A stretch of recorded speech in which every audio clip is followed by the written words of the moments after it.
Kalau misalnya dalam pergaulan juga ada yang namanya etika.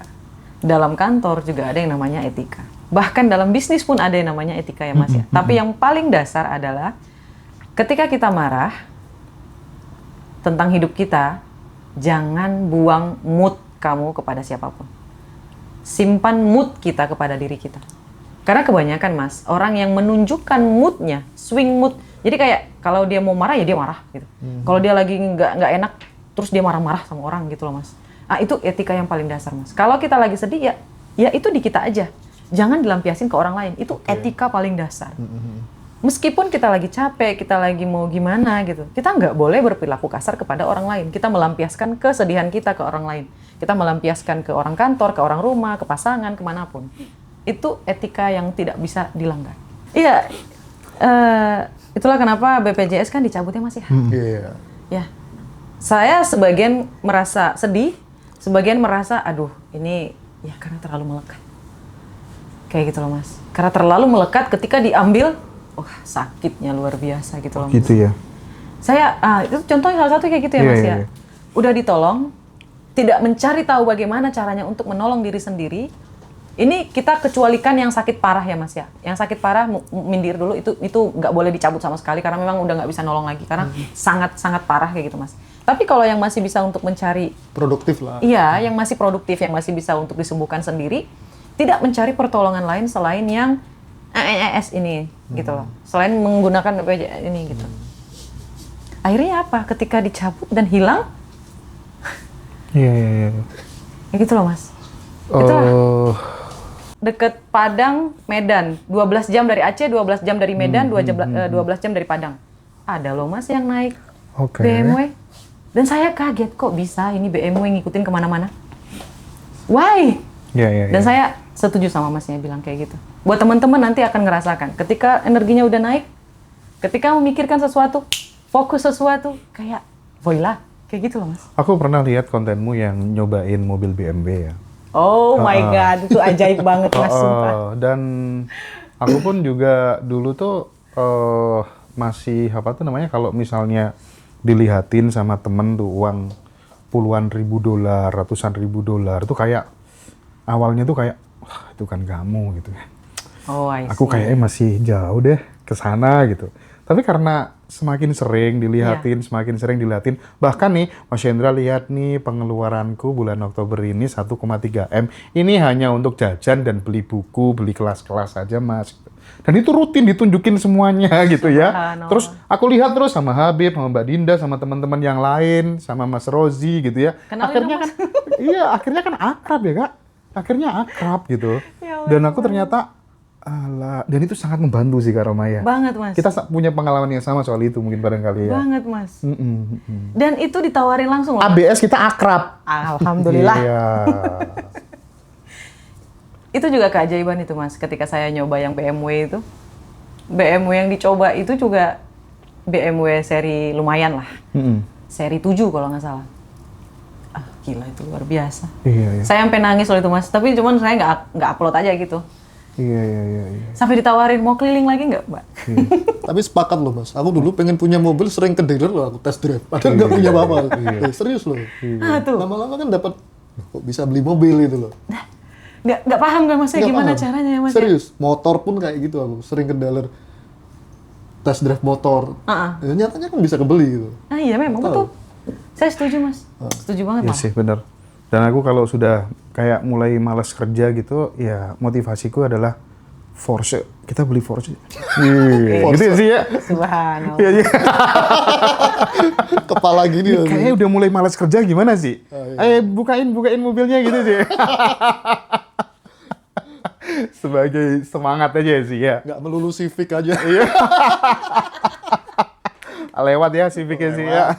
Enggak, ini motivasi buat teman-teman muda. Kita sama-sama benar-benar mulai dari nol, tumbuh dari bawah gitu ya. Dan kita ingin membersamai khususnya adik-adik kita yang memang berangkat dari keluarga yang mohon maaf kurang mampu, ingin melunasi penderitaan orang tuanya. Kita ingin menemani dengan konten-konten seperti ini gitu ya. Betul.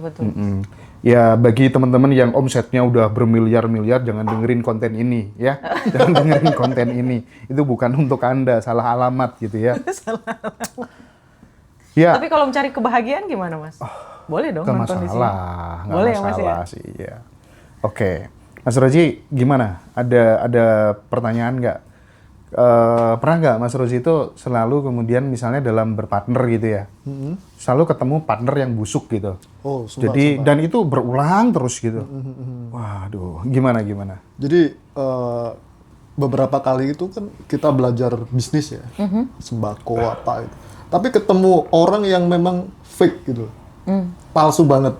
Jadi apa namanya, agennya juga fake, terus di pabrik juga ketemu orang fake kayak gitu-gitu itu kok bisa seperti terulang-ulang tuh gimana? Iya.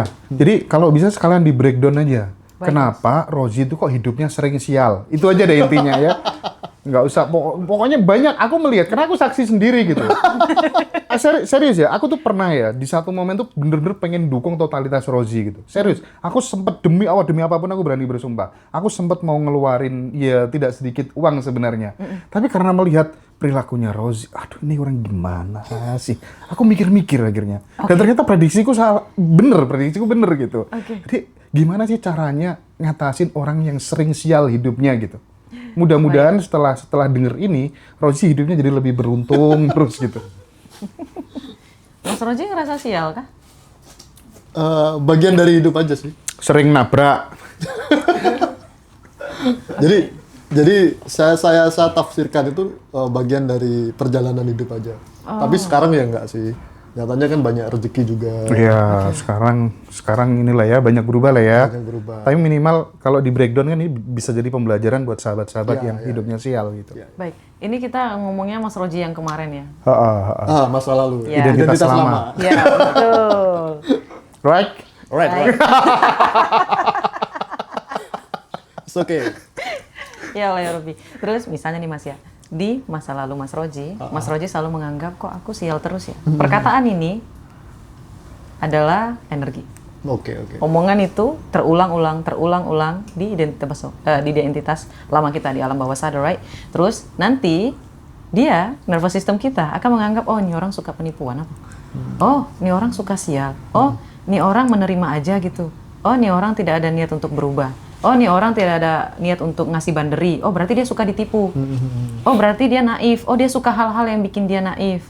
Oh dia suka nih selalu kesialan itu. Oh nggak apa-apa. Ayo kita kasih lagi. Kayak gitu. Itu yang pertama ya Mas. Yang kedua, Mas Roji memang akan menjadi orang yang hebat. Itulah kenapa dipertemukan dengan orang-orang yang seperti itu dulu. Jadi mulai dikikis tuh sifat-sifat yang tidak penting untuk menjadi Roji di masa depan. Di masa depan kayak gitu. Jadi dibuang sifat naifnya. Tak. Dibuang lagi sifat-sifat yang tidak enakannya. Tak kayak gitu. Dibuang lagi sifat-sifat yang teledornya kayak gitu. Yang tidak menghargai waktu, tidak menghargai yang dimiliki yang sekarang, itu dibuang. Dikikis jadi kayak dipahat menjadi Roji yang baru. Kayak gitu. Itu yang kedua. Dan yang ketiga, agar Mas Roji hatinya lebih lapang dan bertemu orang yang jauh lebih baik ketika Mas Roji tumbuh menjadi baik. Kayak gitu. Itu ada beberapa titik-titik kayak gitu. Karena kan kita manusia ini kan banyak jenisnya. Jadi kita teman-teman bisa lihat di titik mana nih. 1, 2, 3 di poin mana. Teman-teman bisa lihat. Oh aku ada di poin 1, di poin 2, di poin 3. Kayak gitu. Kalau saya ya Mas. Oke. Memang iya Mas ya. Aku dulu itu gampang nggak enakan ya. Ngapa-ngapain orang mesti tak iyain. Iya, dan Ramo lakoni. Iya dia nggak enakan. Iya Mas. Dia orangnya gampang banget sebenarnya. Ji, tolong kerjakan ini ya. Siap. Tapi kadang teledor dia karena banyak yang diiyain. Sebenarnya nggak enak Mas, cuman nggak bisa nolak gitu loh Mas. Iya. Akhirnya iya, berjatuhan jadinya. Iya. Jatuh jadi nggak bisa. Harusnya kan udah ada di tangan. Aduh, mohon maaf ya Pak, kepenuhan di tangan saya. Mungkin di lain waktu. Berarti dari sana saya belajar. Nah kan tuh. Dari sana saya belajar. Sekarang sudah punya partner hidup, teman-teman hidup. Jadi sekarang sudah berani menolak tidak. Oke. Jadi saya tidak berani memaksakan apa yang saya tidak bisa lakukan. Dalam artian keterbatasan waktu terutama. Baik.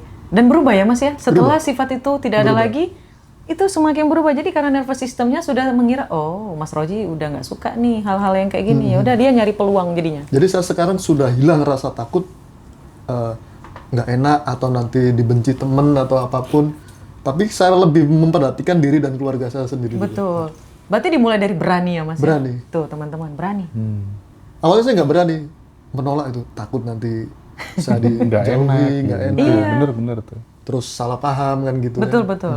Sekarang apapun kalau memang saya sudah tidak mampu dalam artian entah itu masalah waktu dan lain sebagainya, saya harus berani ngomong tidak. Betul Mas. Berani dulu.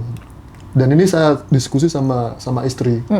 Gimana ya caranya? Karena ini yang minta ini keluarga misal. Bisa. Ya ngomong aja tidak. Ngomong aja nggak ada misalnya gitu. Kalau nggak ada ya nggak ada. Dulu nggak bisa seperti itu. Bahkan saya di Surabaya, Tuban itu hampir setiap minggu saya pulang. Jadi pekerjaan ini chaos akhirnya. Aduh, fokusnya Di hilang kerjaan. dong. Hilang ya, serius. Karena saya nggak bisa menolak siapapun itu. Apalagi keluarga kan gitu. Baik. Nah sekarang mungkin berapa bulan baru pulang. Iya. Kayak gitu. Terus Kak Roma, Iya. salah satu variabel keberhasilan banyak orang itu kan mau nggak mau kan ada yang namanya etikabilitas, ada yang namanya etika.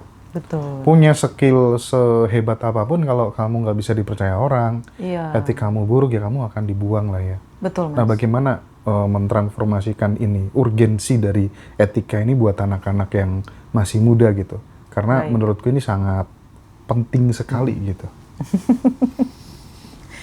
Kalau misalnya dalam pergaulan juga ada yang namanya etika. Dalam kantor juga ada yang namanya etika. Bahkan dalam bisnis pun ada yang namanya etika ya Mas ya. Tapi yang paling dasar adalah ketika kita marah tentang hidup kita, jangan buang mood kamu kepada siapapun. Simpan mood kita kepada diri kita. Karena kebanyakan Mas, orang yang menunjukkan moodnya, swing mood. Jadi kayak kalau dia mau marah ya dia marah gitu. Kalau dia lagi nggak enak, terus dia marah-marah sama orang gitu loh Mas. Ah itu etika yang paling dasar Mas. Kalau kita lagi sedih ya itu di kita aja. Jangan dilampiasin ke orang lain. Itu etika paling dasar. Meskipun kita lagi capek, kita lagi mau gimana gitu, kita nggak boleh berperilaku kasar kepada orang lain. Kita melampiaskan kesedihan kita ke orang lain. Kita melampiaskan ke orang kantor, ke orang rumah, ke pasangan, kemanapun. Itu etika yang tidak bisa dilanggar. Kalau kita sedang sedih, simpan, senyum. Itu etika. Yang kedua, ketika kita berhadapan dengan orang yang jauh lebih hebat daripada kita, just keep silent. Ya. Ya, meskipun kita tahu apa yang dia omongin, just keep silent, just smile. Dan gak usah dibantah. Kayak gitu loh. Kita pernah belajar sama seseorang lah ya. Terus orang itu sudah memberikan banyak hal ke kita secara transformasi knowledge gitu. Terus suatu ketika kemudian kita tahu kelakuan yang buruknya dia gitu. Nah, karena waktu itu saya benar-benar pegang etika gitu ya, meskipun aku tahu itu saya nggak pas, tapi saya nggak mencoba untuk menjelek-jelekan dia. Oh, Karena iya, itu iya, iya. guru saya dan saya belajar yang bukan itunya, yang bukan negatifnya itu, saya ngambil positifnya aja gitu. Betul. Barangkali karena ilmu saya aja yang belum nyampe, sehingga saya nggak perlu kemudian untuk menjelek-jelekan Betul. beliau gitu. Betul, Mas. Nah, makanya dia kalau misalnya ada sesuatu hal yang nggak cocok, nggak perlu teman-teman jelek-jelekan dan lain sebagainya gitu. Karena hukum kausalitas bermain nih Kak ya. Iya. Dan yang ketiga itu, jadilah orang yang bisa dipercaya. Yang keempat, jadilah orang yang tepat janji. Yang kelima, mohon maaf, mungkin tadi saya ngelanggar Mas. Saya agak telat karena memang lagi hujan. Tapi konfirmasi kok, dan itu keren. Karena kemarin ada orang skillnya tuh luar biasa Kak. Skillnya luar biasa. Aku nggak sebut orangnya ya. Iya. Skillnya istimewa, temennya artis-artis gitu. Tapi dia sering geser kalau janjian sama orang. Oh, I see. Iya nggak Bib? Nah, tahu kan Habib tahu kemarin. Konsekuensi logisnya adalah secara rezeki, sorry to say, dia masih bingung. Bahkan ya mendekatin kita gara-gara itu. Itu barangkali ya Bib ya. Jadi ini pelajaran buat semuanya gitu. Ya. Skillmu sehebat apapun, tapi kalau kamu kurang bisa dipercaya, Iya, betul Mas. iya kan? Iya. Etika kan, balik Iya, lagi. itu etika dasar. Dan saya selalu mengusahakan bagaimana caranya. Lebih baik saya yang menunggu daripada saya yang ditunggu. Kayak gitu loh Mas. Makanya dalam ilmu marketing katanya kan kalau kamu pengen sukses jualan gitu kan, satu kamu harus dikenal banyak orang, dua kamu harus disukai banyak orang, dua ini udah lumayan loh. Tiga, kamu kalau bisa dipercaya banyak orang, barangmu nggak patek bagus loh. laku. Aku, kamu dijaga. Karena kamu udah dipercaya sama banyak orang. Itu rumus soalnya. Iya betul Mas. Harus tepat janji. Itu etika dasar sih. Dan itu harus dilatih ya Kak ya, mulai masih Harus. muda ya. Yang paling sulit itu adalah keep silent. Kalau yang lainnya mudah dilakukan, cuman yang paling sulit adalah keep silent. Karena terkadang kita kayak, enggak kayak gitu. Bayangin aja Mas, kita harus melatih bagaimana ekspresi wajah kita, bagaimana melatih intonasi suara kita, bukan berpura-pura ya Mas. Iya, iya. Ini kayak kita mengosongkan cangkir kita nih. Kita nggak tahu apa-apa, kita nggak dengerin orang, oh I see. Terus kita bandingin dengan ilmu kita, oh iya ada yang salah nih. Nanti dimasukin, digabungin, terus jadi puzzle, masuk. Nambah lagi ilmunya. Kayak gitu loh Mas Hendra. Kalau menurut saya sih nggak ada ya orang yang lebih hebat daripada, bukan maksudnya setiap orang itu sama, ada kehebatannya masing-masing. Kayak gitu. Saya sih setuju yang itu Mas Hendra. Kalau arti personal branding untuk sebuah kesuksesan gimana Kak Roma? Itu kita ngomongin bisnis Mas. I like it. Jadi Tadi sudah kasih clue-clue ada bisnis yang mau masuk sini Mas. oh iya, Masya Allah. Jadi kalau menurut saya, kalau mau melakukan sesuatu, benerin etikanya biar bisa menjadi personal branding. Kayak gitu. Karena branding itu bisa menjual whatever you want, apapun yang kamu inginkan di dunia ini. McD itu branding. Personal branding luar biasa, Mas. Dan misalnya Blackpink, itu kan branding, gitu loh, Mas. Mereka membrandingkan Blackpink, kayak gitu. Terus McDonald, KFC, dan ya yang lain-lain, misalnya kayak apa ya yang Indonesia ya. Mohon maaf, tadi saya sebutnya orang luar terus ya. Saya jadi tidak cinta Indonesia. Oh, HMNS Humans, ya parfum Humans biar makin laris Humans-nya. Terus Silva, dari apa lagi? Yang Indonesia punya yang parfum, lumayan. Apa? Ya udahlah, kita bukan acara kuis. Wardah. Iya Wardah, saya suka Wardah Mas. Itu orang Indonesia yang punya, orang Padang. Kita harus local pride. Oke, terima kasih Mas.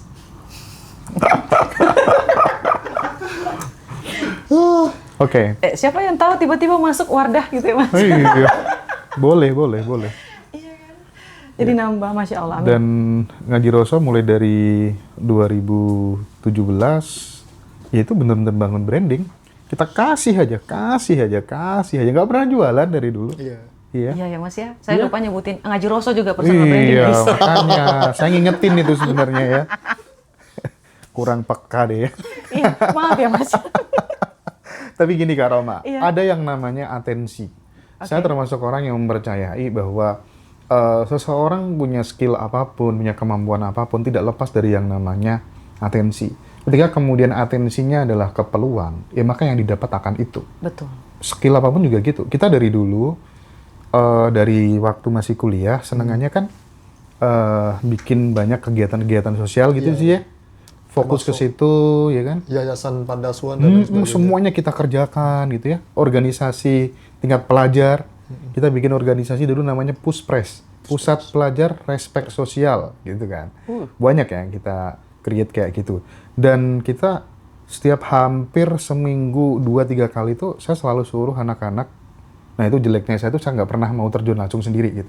Saya selalu nyuruh anak-anak datangin orang ini, kondisinya kayak gini, titip salam aja ya gitu. Terus ya Allah seneng sekali orangnya sampai nangis bahagia, doakan gitu ya karena saking di bawah garis kemiskinan. Iya. Hingga Kak, yang namanya kita belum punya uangnya masih terbatas gitu ya, kan nggak bisa harus mengcover banyak orang gitu. Akhirnya orang itu kalau misalnya kehilangan harapan itu kan bisa berpengaruh terhadap usianya dia. Pas dia sakit-sakitan gitu kan. Kalau sudah hilang harapan tuh yang harusnya usia panjang bisa mati loh. Mati Mas. Akhirnya ya Allah lupa ya nggak keurus ya, lupa ya nggak kita datangin lagi ya, meninggal. Kejadian itu berulang-ulang terus.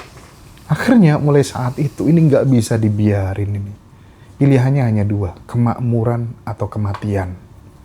Dan saya fokus saat itu, atensi saya gimana caranya menuju kemakmuran. Supaya saya bisa selamatin banyak nyawa orang, supaya punya harapan hidup lebih panjang gitu. Iya, itu ada penelitiannya Kak Mas. Nah, gimana tuh? Jadi penelitiannya itu ada seekor tikus yang diberi percobaan. Yang pertama, dia dibiarkan kayak gitu aja. Percobaan yang kedua, dia ditolong setelah 30 menit di dalam kubangan air itu. Ya Mas ya, terus dijatuhin lagi. Terus dia berpikir untuk, Ditolong lagi. iya ditolong lagi. Dia berpikir, dia bertahan jauh lebih lama daripada yang pertama kali dia ditolong. Sampai akhirnya kemudian dia mati lagi. Kayak gitu. Artinya, manusia itu bertahan karena, tadi Mas Hendranya bilang, harapan. Tapi masalahnya kebanyakan manusia, mereka berharap sampai melekat. Mereka ditolong dan berharap untuk ditolong terus menerus. Itu yang jadi problematikanya yang paling utama gitu loh Mas. Itulah kenapa, saya singgung politik nanti mampus saya. Gak apa-apa, dikit-dikit gak apa-apa. Iya, itulah kenapa BPJS kan dicabutnya Mas ya. Iya. Ya, saya sebagian merasa sedih, sebagian merasa, aduh ini ya karena terlalu melekat.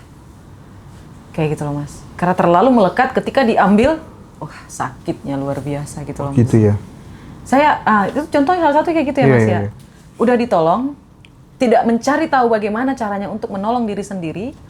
Ini kita kecualikan yang sakit parah ya Mas ya. Yang sakit parah, mindir dulu, itu nggak boleh dicabut sama sekali karena memang udah nggak bisa nolong lagi. Karena sangat-sangat parah kayak gitu Mas. Tapi kalau yang masih bisa untuk mencari Produktif lah. iya, yang masih produktif, yang masih bisa untuk disembuhkan sendiri, tidak mencari pertolongan lain selain yang AES ini, gitu loh. Selain menggunakan BPJS ini, gitu. Akhirnya apa? Ketika dicabut dan hilang, Iya. ya gitu loh Mas. Itulah. 4-5 tahun yang lalu barangkali saya selalu menghimbau ke teman-teman terdekat saya tuh kan. Udahlah kalau bisa jangan pakai BPJS. Itu sama dengan kamu menginginkan sering-sering sakit. Gitu kan ya. Betul Mas. Terus termasuk itu apa? Kalau Lah, teman-teman yang dapat bantuan program keluarga harapan tuh kan di depan rumahnya selalu ditempel nih Keluarga miskin. keluarga miskin. Allahu Akbar, astagfirullahaladzim. Aduh, itu bener-bener ganggu banget nggak Itu sih? afirmasi nggak sih Mas? Nah, Itu afirmasi loh. Larang. Harusnya buat, saya orang kaya raya. Kebalikan, kalau orang dulu dianggap miskin marah kan. Iya, Mereka sekarang minta kan. dianggap miskin. Malah pengen dianggap miskin. iya. Orang zaman dulu kaya-kaya loh Mas. Dulu nggak mau, meskipun orang miskin dianggap miskin marah dia. Iya, Selama betul. dia masih mau bekerja dan lain sebagainya. Iya. Sekarang orang yang rumahnya gedong aja minta ditempel. Saya miskin gitu. Iya. Tapi menurutku itu lebih terhormat sih. Artinya lebih terhormat tuh ya gimana lagi ya? Ada yang lebih nggak terhormat lagi loh. Dan itu merusak merusak Islam loh. Sekarang iklan di YouTube dibanjiri sama Quran saya sobek-sobek. Mudah-mudahan kakak donatur melihat saya ini. Itu tuh memalukan Islam banget loh. Betul. Itu direspon dong, Kak Roma, ini kurang ngajar semua deh orang-orang itu. Jadi ngerusak Islam dari dalam tuh menurutku itu salah satu caranya. Sampai kemudian, kenapa ya umat Islam kok melarat-melarat semuanya ya? Iya. Kok miskin-miskin semuanya ya? Sampai gini dilakuin. Dia tuh pasang ad di YouTube tuh nggak murah loh. Mahal. Iya, kenapa Gimana? nggak ini tuh untuk beli Al-Quran ya? Gimana tuh? Logikanya Kelakuannya itu. Ini Mas, frekuensi itu tidak bekerja dengan moral. Frekuensi tidak bekerja dengan moral. Mungkin dia merasa dia adalah superhero ketika dia bisa mendapatkan apa yang bisa dia dapatkan dan dia kasih ke orang lain, tapi dengan cara yang salah. Kayak gitu loh Mas. Itulah kenapa ada yang hitam dan ada yang putih. Kalau menurut saya, cara dia itu sah. Tapi seharusnya dia melihat titik baliknya ini, dampaknya ke 5 tahun ke depan, ke 10 tahun ke depan ini apa. Dan ini orang-orang yang melakukan iklan seperti itu, mereka tuh orientednya itu ke keuntungan kalau menurut saya. Benar-benar kepada keuntungan. Kenapa? Karena diulang-ulang skemanya. Diulang-ulang skemanya. Karena jujur ya Mas, saya juga punya foundation tentang beras. Dan saya tidak mengulang-ulang ngomongin tentang beras. Saya cuma bilang terima kasih kalian telah memberikan hadiah di live saya. Seperti yang kalian tahu, 100% hadiah di live saya. Bahkan ketika kalian memberikan TikTok Universe, itu adalah 100% milik Allah Subhanahu Wa Taala yang akan saya distribusikan untuk beli beras. That's it. Nggak diulang-ulang, kita miskin, saya belikan beras, tolonglah ini, tolonglah itu. Nggak mau. Karena mereka itu tidak miskin, mereka itu hanya butuh bantuan. Mereka itu tidak semenyedihkan itu. Mereka sedang diuji. Dan belum tentu kita yang kaya ini jauh lebih mulia daripada mereka yang sedang diuji. Gitu loh Mas. Kalau menurut saya. Dan benar kata Mas Hendranya. Dan untuk teman-teman yang sedang melakukan iklan itu, hati-hati loh. Itu bawa-bawa agama loh. Kalau dampaknya dari kita, is okay. Tapi kalau misalnya Allah nggak suka gimana? Tapi ya kita serahin lagi. Ya mungkin dia ngiranya, Tuhan masih cuti kok gitu kali ya. Padahal banyak loh Mas, orang yang Islam tuh tajir melintir semua loh Mas. Jujur aja, yang ikut kelas kaya tuh yang banyak ya orang Muslim yang dari Aceh. Padahal itu nggak murah loh Mas. Nggak murah, online kayak gitu harganya, ya mau-mau aja kayak, berapa online sekian? Oh, nah. Berapa online sekian? Nah. Iya. Dan itu rata-rata ya Muslim semua. Terus kenapa iklannya semua yang Muslim miskin semua? Aku juga nggak tahu. Iya, mental sih ya. Siapa nih orang yang ngambil keuntungan dari sebegitunya? Habis Miris, ini di komen miris. nih. Itu miris banget loh, serius. Dan itu masif banget. Ya, Masif banget iklan itu. Dan mirisnya kan anak-anak memang yang tidak mampu dijadikan Iya, model itu. dieksploitasi atau apa namanya itu ya. Itu nggak ngelanggar KPAI atau apa ya? Kalau dikit-dikit kan KPAI, perlindungan anak, tapi itu kok enggak gitu loh. Karena bawa agama, Mas. Biasanya kalau bawa agama itu kalau nggak diserang ya dibela. Kayak gitu. Kalau nggak diserang ya dibela. Bahkan ada orang kan yang jual air doa. Itu saya dukung sih, Mas. Dalam dua hal. Apa? Pertama, itu afirmasi. Kedua, ya itu kan bisnis. Kan saya udah bilang, permainan frekuensi itu tidak bekerja dengan moral. Itulah kenapa Allah selalu kasih ada dosa dan pahala. Jadi hati-hati. Perhatikan, kita mau banyak dosanya atau mau pahalanya. Mana nih? Jadi dosa ditanggung masing-masing.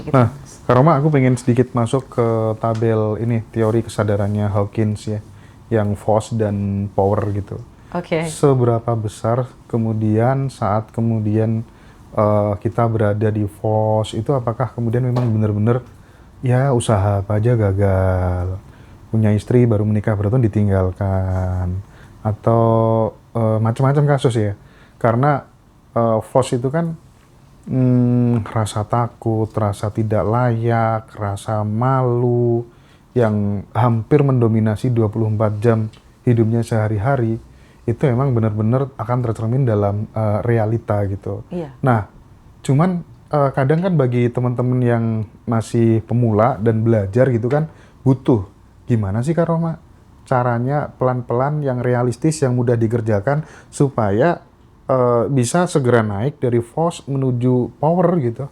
Gimana Kak Roma? Merasa layak, merasa hidup penuh cinta. Baik.